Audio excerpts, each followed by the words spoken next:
MoShiach here, Rabbi Mendel Kessin part edited written speech based on the MoShiach. The difference between now and the MoShiach era is unfathomable.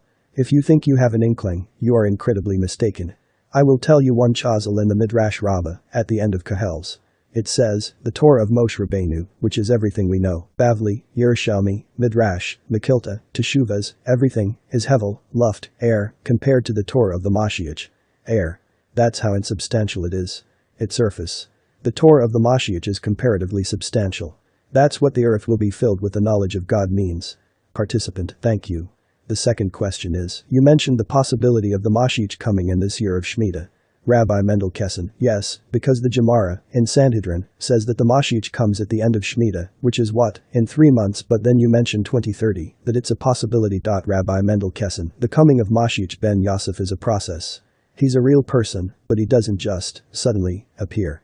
That's a long shire, but just to fill you in, who is the Messiah, not what his name is, I'm not going to tell you that.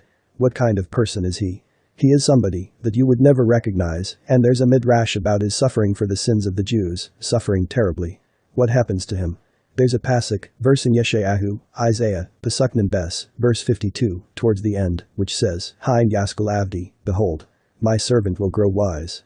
Who is God's servant? There are different opinions. Most people hold it's the Jewish people, but the Targum says it's the Messiah himself. It continues, and he will be exalted, will become exceedingly high, will grow exceedingly. These are 3 expressions of growth. The Midrash asks, why does it refer to Messiah this way? MoShiach starts off as Avdi, my servant in prison, not literally but figuratively. He endures terrible suffering. He's in Golis, exile, just like Moshe Rabbeinu was in Golis for 36 years. When he's released he becomes great. He will be greater than Avraham Avinu. Not bad. Becoming exalted means he will be greater than Moshe Rabbeinu, and he will be greater than the angels. This is a man who lives amongst us, who is going to walk around amongst us. Could you imagine seeing a man that is greater than the angels? It's inconceivable. We cannot imagine someone greater than Avraham Avinu and Moshe Rabbeinu. Forget it. And angels. It means that the MoShiach is the most dangerous man in the universe. Why? If you were to approach this guy, you would drop dead from his kedusha, holiness. It's like Moshe Rabbeinu who, if you recall, wore a mask. You couldn't look at his face. You could not look at the kedusha of Moshe Rabbeinu, same thing. Likewise, you cannot look at the kedusha of the MoShiach. So, when he comes, he's going to kill everybody. Think about that. Fortunately, he starts off at 0, because he's a prisoner, suffering for the sake of the Jewish people. Therefore, he's going to appear as a regular guy, but his potential is inapprehensible. Then he will be released, and he will grow, and, at the same time that he grows, the Jewish people grow with him. That's the incredible thing. And that's what God means by, and I will take you to me. Somehow, God is going to elevate every single Jew to be a formidable Talmid Chacham, scholar, the same as happened by Sinai. This is in order to survive the MoShiach, or else he kills you. Every Jew will grow to a tremendous extent.